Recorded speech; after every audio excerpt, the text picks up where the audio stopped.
Hello everyone, happy you could be here. Let's dive in.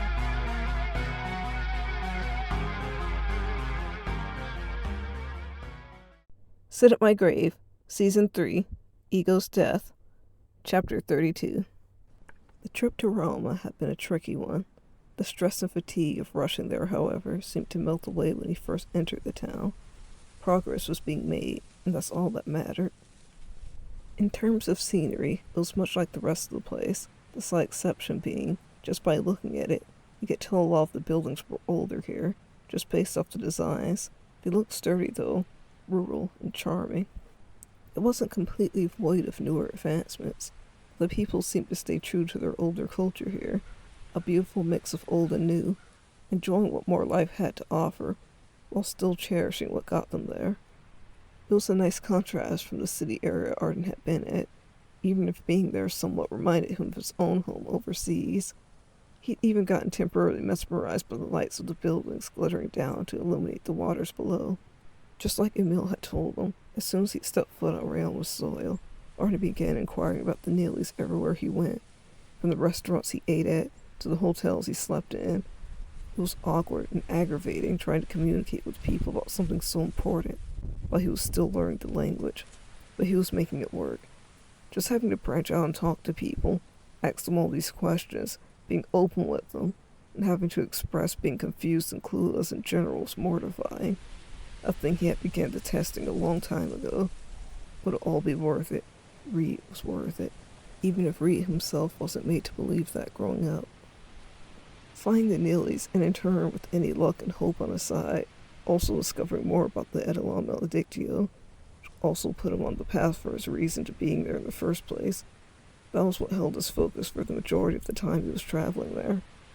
He also began feeling more and more homesick as days ticked on. Anxiety rose in his belly for fear of time running out, and that, in some ways, helped him not think about missing home so much. He had nonetheless broke down and tried calling Galen again. Much to his surprise, he didn't answer. Galen wasn't the type to just not answer someone. He even picked up when a number he didn't recognize called him, in case they needed help, as he would put it.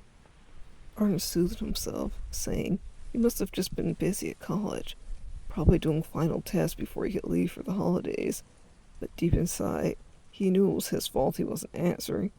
He even tried to text him a proper apology this time.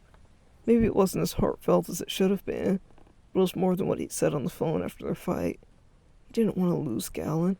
He already felt like he was losing so much, and for what? Protecting his own pride, his ego.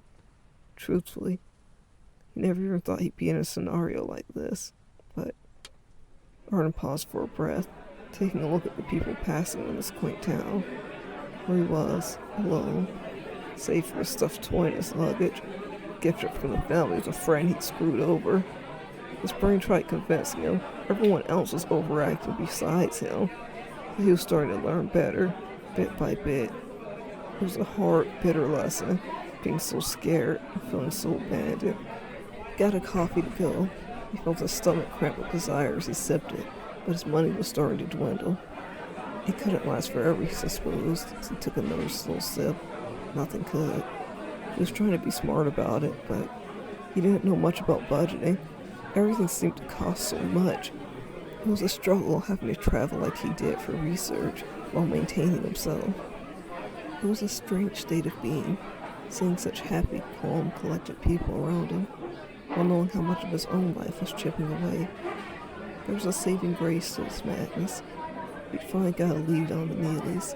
They were private people, but friendly if you tried opening up to them.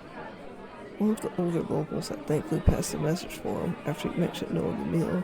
They'd even sounded interested in speaking to him too, which was a lot different than where he was from. He'd been invited to stay over to talk, even offered a room for overnight if he wanted it. Normally, Arden denied that invitation. Staying with strangers was an opportunity he'd jump at when he needed information. He'd either get it directly from them or by searching the area. And either way, he'd gotten so far, he wasn't leaving empty-handed.